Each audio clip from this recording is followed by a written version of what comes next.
I want you to picture something for a second, because what I am about to describe is going to change the way you think about income, about women, and about what was really happening inside American homes in the middle of the 20th century. It is a Tuesday morning in April 1947, and a woman named Ruth Callahan, 34 years old, 3 kids, husband works at a tire plant, lives in a row house in Akron, Ohio.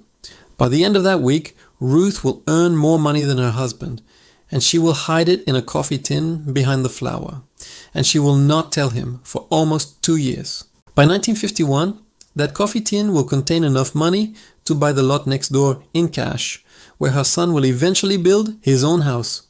Ruth never worked outside the home. Not once, not a single hour, and everything she earned came from 20 quiet little hustles that millions of American housewives ran out of their kitchens during and after the war.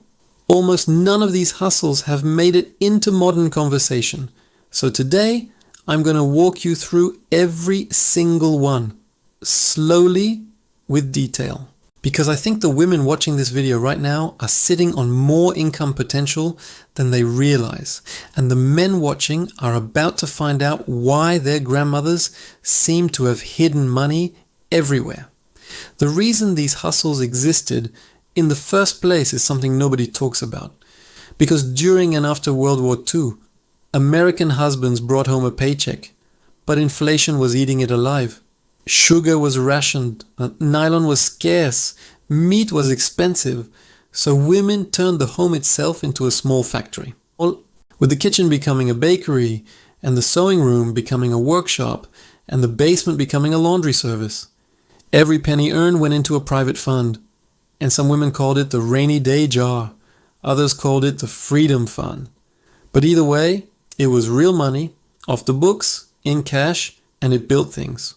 Ruth's first hustle was bread, specifically sandwich loaves for working men who did not have time to cook breakfast. And she baked 6 loaves every morning, sliced them, wrapped them in wax paper, and her oldest daughter delivered them on a wagon to 4 boarding houses on the way to school. 12 cents a loaf, 72 cents a day, 6 days a week, about $4.30 a week, which in today's money is around $60 a week for 90 minutes of work.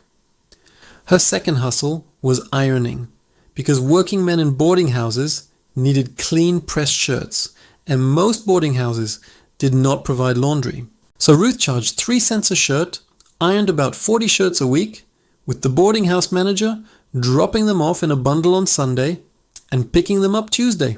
$1.20 a week, quiet, reliable, invisible, the kind of income that adds up without anyone ever noticing it exists. Number 3 was darning socks, because wool socks were expensive and holes were constant. And Ruth darned them for 2 cents a pair and did about 60 pairs a week without ever leaving her kitchen table. Number 4 was hair perms, because Ruth's older sister taught her how to give a home perm. And by 1948, she was running an unofficial salon out of her kitchen on Thursday afternoons, charging $2 a perm, seeing 4 women a week, and pulling in $8 a week from that alone, which was more than her husband made in 2 days at the plant. Now stop for a second, because Hustle 5 is something I think the women watching this need to hear. And I want you to think about how this maps onto your own life right now. Because Ruth started a small daycare, not officially, not licensed, just 2 neighborhood women who needed someone to watch their kids while they worked at the dress factory.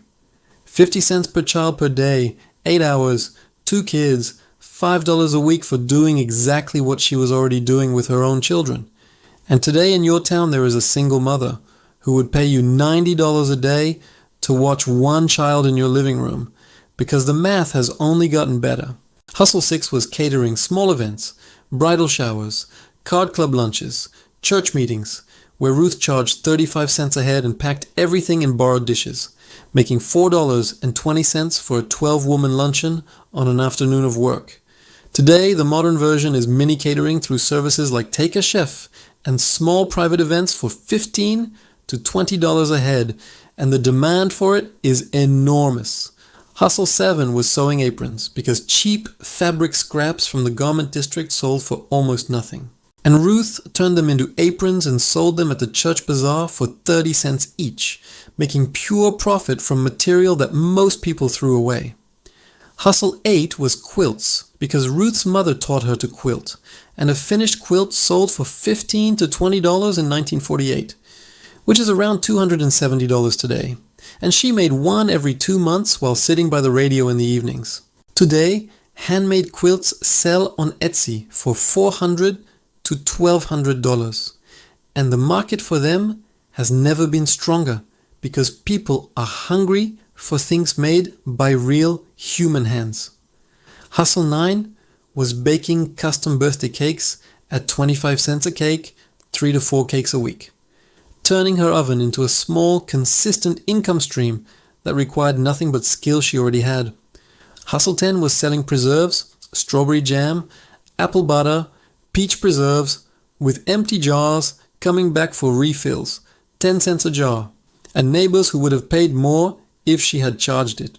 Hustle 11 was embroidering pillowcases and handkerchiefs because brides loved monogrammed gifts and were willing to pay $2 for a matched pair of pillowcases that cost Ruth almost nothing to make.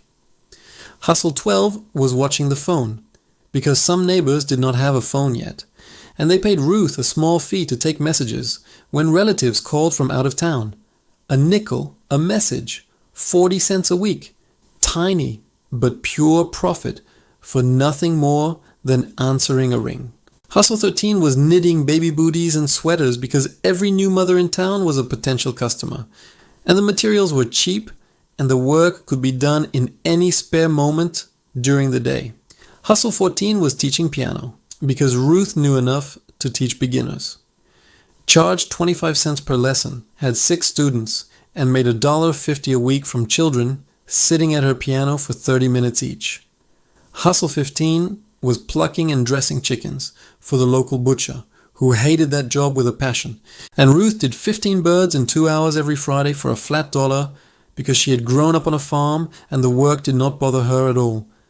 Hustle 16 was watering and tending neighbors' victory gardens while they traveled, $1 a week, requiring nothing more than showing up and paying attention to plants.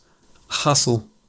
17 was writing love letters because some men in town could barely read, much less write.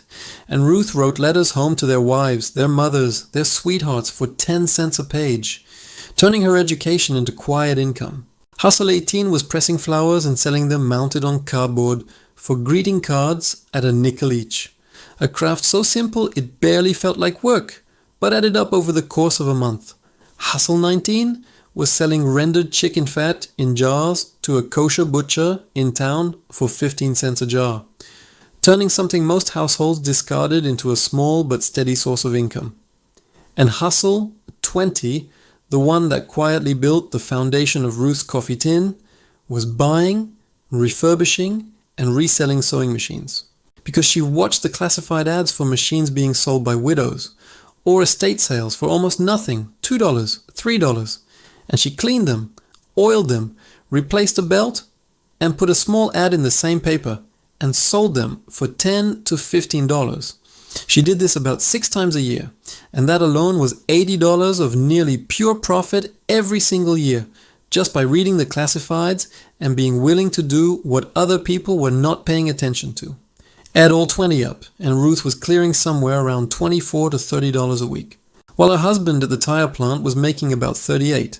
And by the time she factored in the cash that never touched a bank, and the savings she generated by not buying bread or jam or baked goods or aprons and the resale flips, she was out earning him on a regular basis, quietly, in her own home, while raising 3 children, while he had absolutely no idea.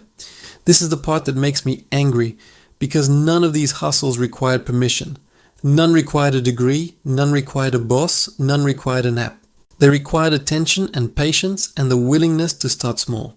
And every single one of them, everyone, still works today, with the only modification being that you can advertise on Facebook Marketplace instead of a church bulletin board. So if Ruth's story hit you somewhere real, here is what I want you to do. Subscribe. Because next Tuesday, I am uncovering 20 forgotten hustles, single mothers, used before daycare existed. And number 11 is going to stop you in your tracks. And tell me in the comments which one of Ruth's hustles you would start tomorrow if you had to. Whether that's number 5, the daycare, number 20, the sewing machine flip, or number 8, the quilts.